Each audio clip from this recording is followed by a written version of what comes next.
ಇತ್ತೀಚೆಗೆ ಕನ್ನಡ ಇಂಡಸ್ಟ್ರಿ ಮತ್ತೆ ಅವಳಿ ಜಿಲ್ಲೆ ನಮ್ಮ ಕೋಲಾರ ಮತ್ತೆ ಚಿಕ್ಕಬಳ್ಳಾಪುರ ಅವಳಿ ಜಿಲ್ಲೆಯ ಒಂದು ಸಮಸ್ಯೆಗಳನ್ನ ಭೂ ವಿವಾದಗಳನ್ನ ಈ ನೆಲದ ಮಣ್ಣಿನ ಬಗ್ಗೆ ನಟ ದುನಿಯಾ ವಿಜಯ್ ಒಂದು ಒಳ್ಳೆ ಸಿನಿಮಾ ಮಾಡಿದ್ದಾರೆ ಅನ್ನೋದು ಸಾರ್ವಜನಿಕ ವಲಯದಲ್ಲಿ ಮನೆ ಮಾತಾಗಿದೆ. ಹೇಗೆ ಏನ್ ಹೇಳ್ತೀರಾ ಸರ್ ನೀವು? ಎಸ್, ನೀವು ಹೇಳ್ತಾ ಇರ್ತಕ್ಕಂಥದ್ದು ಭಾಳ ಒಳ್ಳೆ ವಿಚಾರ. ನಾನು ಸಹ ಸಿನಿಮಾ ನೋಡಿದೆ. ಬಹುಶಃ ಕನ್ನಡ ಸಿನಿಮಾ ಇಂಡಸ್ಟ್ರಿಯಲ್ಲಿ ಇಂತಹ ಒಂದು ಧೈರ್ಯ ಮಾಡಿ ಈಗ ನಡೀತಾ ಇರತಕ್ಕಂಥ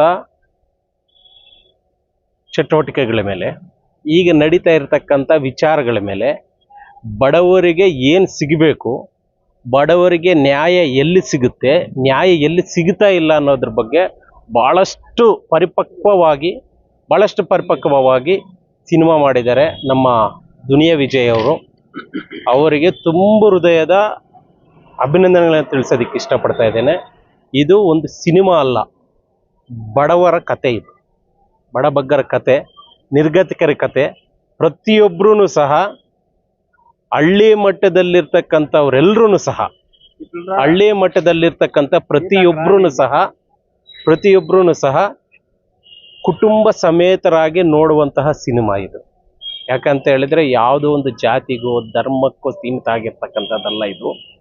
ಈ ದಿನ ಈ ಸಿನಿಮಾವನ್ನ ನಮ್ಮ ಕರ್ನಾಡ ಚಕ್ರವರ್ತಿ ಹ್ಯಾಟ್ರಿಕ್ ಹೀರೋ ಶಿವರಾಜ್ ಕುಮಾರ್ ಅವರು ನೋಡಿ ಭಾಳ ಹೆಮ್ಮೆಯಿಂದ ನೆನ್ನೆ ಹೇಳ್ತಾ ಇದ್ರು, ಭಾಳ ತುಂಬ ಅದ್ಭುತವಾಗಿದೆ ಸಿನಿಮಾ ಅಂತೇಳಿ.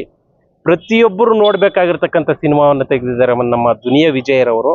ನನಗೆ ಅವರು ಭಾಳ ಹತ್ತಿರದ ಸ್ನೇಹಿತರು ಮತ್ತು ಸಂಬಂಧನೂ ಇದೆ. ನಾನು ಅವರು ಈ ಸಿನಿಮಾ ಮಾಡಿರ್ತಕ್ಕಂಥದ್ದನ್ನು ನೋಡಿ ಕೇಳಿ ಸೋಷಿಯಲ್ ಮೀಡಿಯಾದಲ್ಲಾಗಿರ್ಬೋದು, ಮಾಧ್ಯಮದಲ್ಲಿ ಪ್ರಕಟಣೆ ಆಗ್ತಾ ಇರ್ತಕ್ಕಂಥದ್ದೆಲ್ಲ ನೋಡಿ ಈ ದಿನ ಬೆಳಗ್ಗೆ ಅವರ ಮನೆಗೆ ಹೋಗಿ ನಾನು ಅಭಿನಂದನೆ ಸಲ್ಲಿಸಿ ಒಂದು ಸಂವಿಧಾನ ಪುಸ್ತಕವನ್ನು ಸಹ ಕೊಡುಗೆಯಾಗಿ ಕೊಟ್ಟು ಬಂದಿದ್ದೇನೆ. ಚಿಕ್ಕಬಳ್ಳಾಪುರದಲ್ಲಿ ಅತಿ ಶೀಘ್ರದಲ್ಲಿ 2-3 ದಿವಸಗಳಲ್ಲೇ ಸಿನಿಮಾ ರಿಲೀಸ್ ಮಾಡ್ತಾ ಇದ್ದಾರೆ. ಅವರೇ ನನ್ನ ಕಣ್ಣು ಮುಂದೆನೆ, ನನ್ನ ಎದುರುಗಡೆನೆ ಡಿಸ್ಟ್ರಿಬ್ಯೂಟರ್ಗೆ ಫೋನ್ ಮಾಡಿ ಮಾತಾಡಿದ್ರು ದುನಿಯಾ ವಿಜಯ್ ಅವರು. ಈಗ 2-3 ದಿವಸದಲ್ಲಿ ಸಿನಿಮಾ ಚಿಕ್ಕಬಳ್ಳಾಪುರದಲ್ಲಿ ವಾಣಿಯಲ್ಲಾಗಲಿ ಬಾಲಾಜಿ ಟಾಕೀಸ್ ಆಗಲಿ ರಿಲೀಸ್ ಆಗುತ್ತೆ. ನಾವು ಒಂದೇ ಹೇಳ್ತೀನಿ, ಈ ಮಣ್ಣಿನ ಚರಿತ್ರೆಯನ್ನು ಕೊಟ್ಟಿರ್ತಕ್ಕಂಥ ಸಿನಿಮಾ ಯಾವುದಾದ್ರೂ ಇದೆ ಅದು ಕನ್ನಡ ಸಿನಿಮಾ ಇಂಡಸ್ಟ್ರಿಯಲ್ಲಿ ಲ್ಯಾಂಡ್ ಲಾರ್ಡ್. ನಾನು ಈಗ ಅವ್ರ ಹತ್ರ ಮಾತಾಡ್ತಾ ಇದ್ದೆ, ಕೆಲವು ವಿಚಾರಗಳು ಹಂಚ್ಕೊಂಡ್ರೆ ನನ್ನ ಹತ್ರ. ನನಗೆ ಭಾಳ ಗರ್ವದಿಂದ ಹೇಳೋದಕ್ಕೆ ಇಷ್ಟಪಡ್ತೀನಿ. ಅವ್ರ ಬಗ್ಗೆ ನಾನು ಹೊಗಳೋದಿಲ್ಲ, ಯಾರ ಬಗ್ಗೆನೂ ಹೊಗಳೋದಕ್ಕೆ ಇಷ್ಟ ಆಗಲ್ಲ. ಯಾಕಂತ ಹೇಳಿದ್ರೆ ಅಂಥ ಧೈರ್ಯ ಯಾರೂ ಮಾಡಲ್ಲ. ಸಿನಿಮಾ ಇಂಡಸ್ಟ್ರಿಯಲ್ಲಿ ಮಾಡಬೇಕು ಅಂತ ಧೈರ್ಯ ಅವ್ರು ಮಾಡಿದ್ದಾರೆ. ಸಿನಿಮಾ ಹೀರೋಗಳು ನಾವೆಲ್ಲರೂ ನೋಡ್ತಾ ಇದ್ದೀವಿ, ಇದು ಭಾಳ ಪ್ರಮುಖವಾದದ್ದು. ಸಿನಿಮಾ ಹೀರೋ ಅಂದರೆ ಸಿನಿಮಾ ಮಾಡ್ತಾರೆ, ಅವ್ರು ರೆಮ್ಯುನರೇಷನ್ ತಗೊಂತಾರೆ, ಅವ್ರ ಮನೆಯಲ್ಲಿ ಆರಾಮಾಗಿರ್ತಾರೆ. ಈ ದಿನ ಇವತ್ತು ಪ್ರೊಡ್ಯೂಸರ್ ಮಾಡಬೇಕಾಗಿರ್ತಕ್ಕಂಥ ಕೆಲಸವನ್ನು, ಡಿಸ್ಟ್ರಿಬ್ಯೂಟರ್ಸ್ ಮಾಡಬೇಕಾಗಿರ್ತಕ್ಕಂಥ ಕೆಲಸವನ್ನು, ಎಕ್ಸಿಬ್ಯೂಟರ್ಸ್ ಮಾಡ್ತಾ ಇರ್ತಕ್ಕಂಥ ಕೆಲಸವನ್ನು ಒಬ್ಬ ಸಿನಿಮಾ ನಟರು ಮಾಡ್ತಾ ಇದ್ದಾರೆ. ಎಲ್ಲ ಕಡೆ ಹೋಗಿ ಪ್ರಚಾರ ಮಾಡಿ ಈ ಸಿನಿಮಾ ಕಥೆಯನ್ನು, ಇದೊಂದು ದಂತಕಥೆ ಇದು ಹೇಳ್ತಾ ಇದ್ದಾರೆ ಅಂತ ಹೇಳಿದ್ರೆ ಅವ್ರಿಗೆ ವಾಟ್ಸಪ್ ಹೇಳಬೇಕು.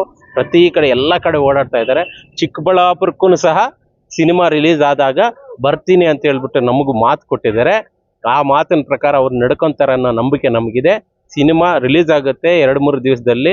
ಇದು ಚಿಕ್ಕಬಳ್ಳಾಪುರ, ಕೋಲಾರ ಅವಿಭಾಜ್ಯ ಜಿಲ್ಲೆಗಳಲ್ಲಿ ನಡೀತಾ ಇರತಕ್ಕಂಥ ಸತ್ಯ ಘಟನೆ ಆಧಾರಿತವಾದಂಥ ಒಂದು ಚರಿತ್ರೆ ಉಳ್ಳಂಥ ಸಿನಿಮಾ ಆಗಿರೋದ್ರಿಂದ ಪ್ರತಿಯೊಬ್ಬರೂ ಮನೆ ಮಂದಿ ಎಲ್ಲ ಹೋಗಿ ಸಿನಿಮಾ ನೋಡಿ ಅಂತ ಹೇಳ್ಬಿಟ್ಟು ಈ ಮೂಲಕ ಹೇಳೋದಕ್ಕೆ ನಾನು ಇಷ್ಟಪಡ್ತೀನಿ. ಸರ್, ಟೈಟಲ್ ಹೇಳುವಾಗ ಲ್ಯಾಂಡ್ ಲಾರ್ಡ್, ಇದು ಏನೋ ಒಂದು ಭೂಮಿಗೆ ಸಂಬಂಧಪಟ್ಟಂತ ಒಂದು ಕಥೆನಾ ಏನು?